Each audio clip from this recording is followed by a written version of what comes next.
punya usut. Ini pemilik warung setiap Jumat tidak pernah berhenti mengeluarkan sedekah Jumat, memberi makan orang yang selesai ibadah Jumat setiap Jumat. Ini kan irasional loh, yang lainnya ludes. Oh mungkin yang punya warung punya tolak balak. Oh ya tolak balaknya ya sedekah itu. Iya. Cukup bagi kita untuk menjadi pelajaran itu. Ternyata jaminannya siapa yang memelihara agama Allah, Allah akan jaga hartamu, jaga fisikmu, jaga keluargamu. Allah yang menjadi jaminannya. Tuh. Kurang yakin? Ya, kalau nggak yakin ya sudah. Yang kedua, sebelum di kedua, dalilnya mana Pak? Mungkin ada yang nanya, mana dalilnya itu? Baca surat ke-13, surat Ar-Ra'du namanya. Ayat yang ke-11. Lahu mu'aqibatum min baini yadayhi wa min khalfihi wa yafadhunahu min amrillah. Penggalanya. Lahu mu'aqibatum min baini yadayhi wa min khalfihi yafadhuna min amrillah. Baginya, bagi orang yang menjaga agama tadi, mu'aqibatum min baini yadayhi wa min khalfihi, ada malaikat-malaikat yang selalu menjaganya secara bergiliran, dari depan, dari belakang, semuanya dilindungi. Masya Allah bapak-bapak, nanti saya pesan betul bapak baca ayatnya sampai di rumah Pak, dibaca paling enggak 7 kali bapak baca, bapak resapi, kenapa ya keluarga saya ini kok sakit-sakitan, kenapa anak saya kok brengsek, kenapa harta saya sering hilang. Mungkin salah satu sebabnya kita kurang menjaga agama. Ini ayatnya. Lahu mu'aqibatum min baini yadayhi wa min khalfihi wa yafadhuna min amrillah. Baginya, bagi orang-orang itu yang menjaga agama Allah, malaikat-malaikat yang selalu menjaganya bergiliran dari depan dan dari belakang. Mereka menjaganya, maksud malaikat menjaganya atas perintah Allah Subhanahu wa ta'ala. Ini dalilnya, ini jaminannya. Jadi nggak ada orang seperti kita ini yang yakin kemudian risau, itu enggak, Allah Pak yang jaga kita. Yang kedua, jamaah rahimakumullah, apa pemeliharaan Allah untuk kita yang menjaga agama? Yang kedua ini lebih penting dari yang pertama. Kalau yang pertama Allah menjaga anak kita, harta kita, keluarga kita. Ini bukan nggak penting Pak, tapi ada yang lebih penting. Apa itu?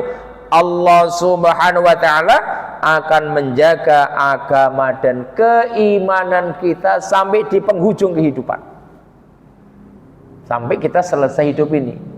Loh banyak loh Pak, saudaraku, yang dari setarnya dia muslim, bahkan lahir ceprot kata orang Jawa, udah Islam, bapaknya Islam, maknya Islam, bahkan dia suatu ketika belajar agama Islam, tapi dalam perjalanannya dia menjadi murtad.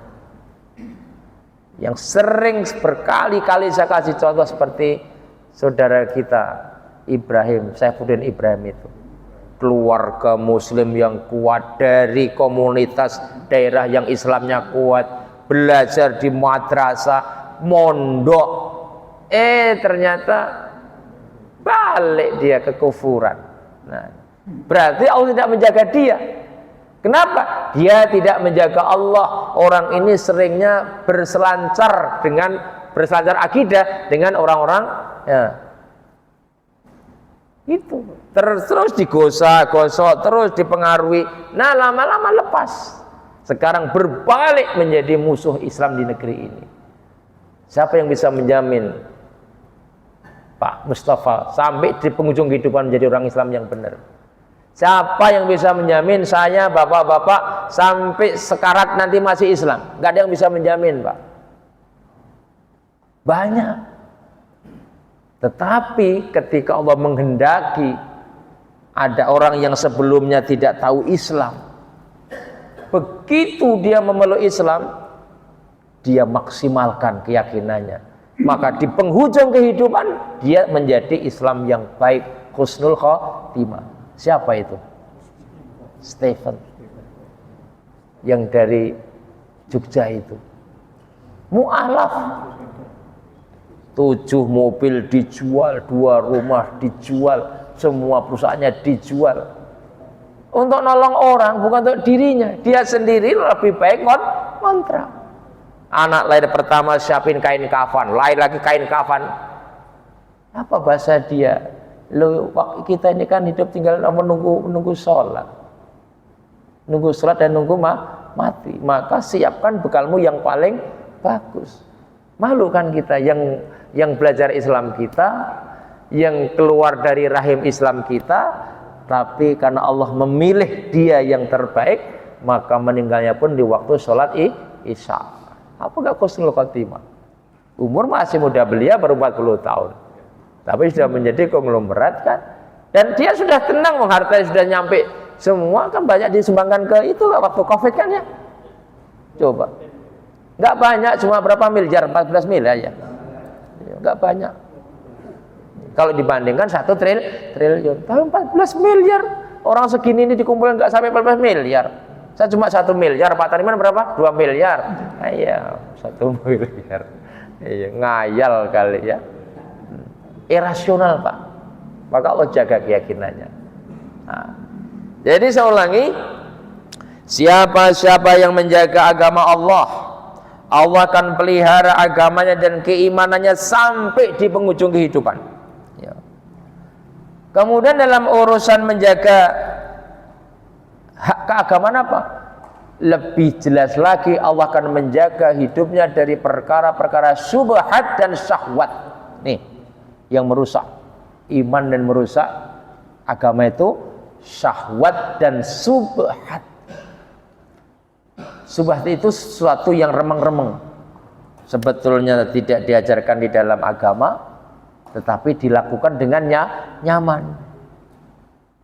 Orang asik melakukan satu kesalahan, tapi dia tidak merasa salah. Saya ingat sebuah hadis ini, bapak-bapak simak ini Pak. Bagaimana bedanya orang dulu dengan orang sekarang? Bagaimana bedanya pada zaman sahabat dengan zaman sekarang di mana kita hidup? An Anasin radhiyallahu anhu qala innakum la ta'maluna a'malan hiya adaqku fi a'yunikum minasyarr kunna na'udduha ala ahdi rasulillahi sallallahu alaihi wasallam minal mubiqat, rawahu al-Bukhari.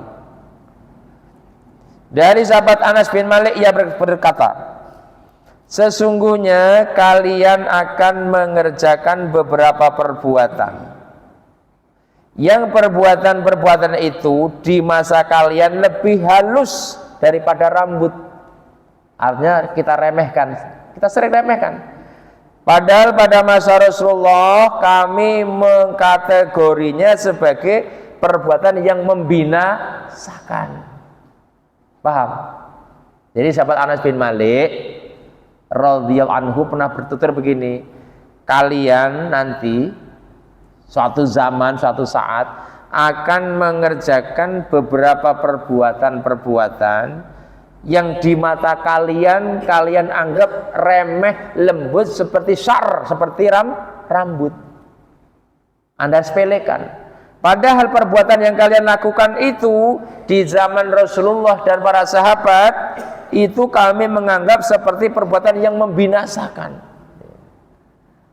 Sekarang banyak Pak, kalau kita teliti dalam kehidupan kaum muslimin itu perbuatan-perbuatan yang sebetulnya ini merusak subhat, tapi kita asyik mengerjakannya. Itu. Tetapi bagi orang yang menjaga agama Allah, Allah akan tunjukkan al-haramu bayyinun, al-halalu bayyinun, wal haramu bayyinun.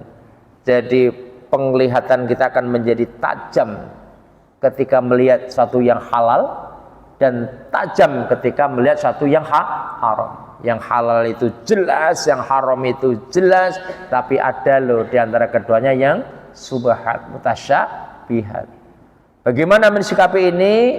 Tentu kita lebih aman meninggalkannya. Jangan menganggap remeh.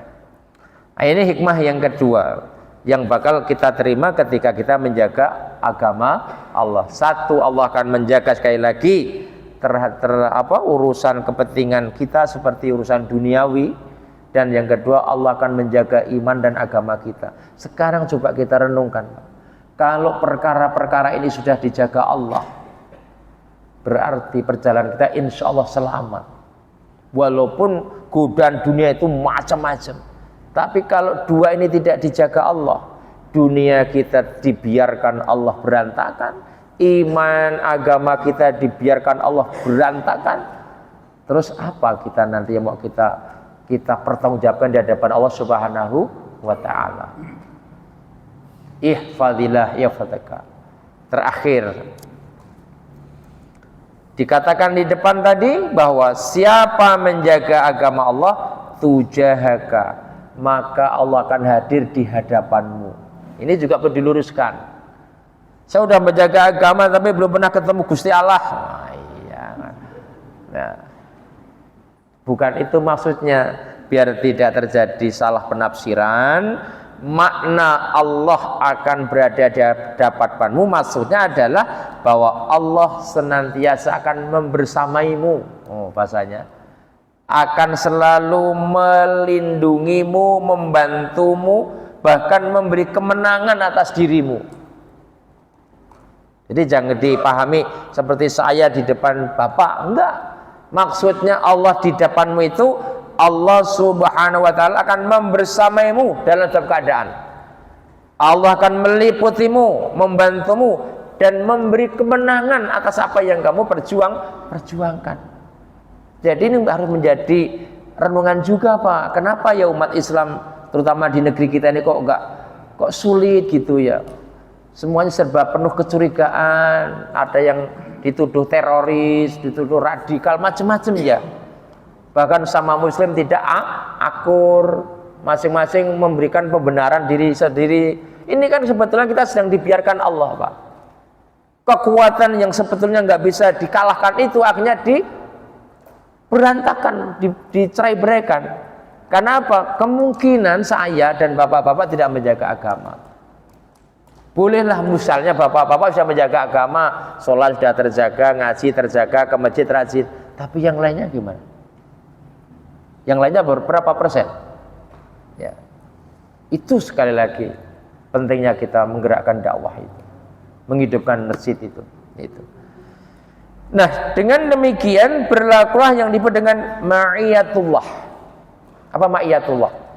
Ma'iyatullah artinya kebersamaan Allah terhadap hambanya. Orang bapak-bapak kalau sudah dibersamai Allah, itu kalau orang Jawa bilang dilalah kersane ngalah, serba lancar, pikiran tenang, lingkungan damai, usaha lancar. Kalau Allah sudah membersamai kita, bagaimana caranya? Sekali lagi kembali kepada kajian awal, kuncinya adalah kita diminta menjaga batasan-batasan hak-hak Allah, syariat Allah. Saudaraku yang dirahmati Allah, demikian kajian malam hari ini, dan mari kita terus berkeyakinan untuk keluar dari segala persoalan hidup. Salah satu yang sangat mendesak adalah menjaga agama ini. Mudah-mudahan dengan kajian sederhana yang kita lakukan, kita akan semakin kokoh di dalam menjaga Islam dan iman kita. Amin ya rabbal alamin. Mari kita akhiri dengan doa kafaratul majlis. Subhanakallahumma wa bihamdika asyhadu an la ilaha illa anta astaghfiruka wa atubu ilaik. Billahi taufiq wal hidayah. Nasrun minallah wa fadlukum qarib wa basyiril mu'minin. Wassalamualaikum warahmatullahi wabarakatuh.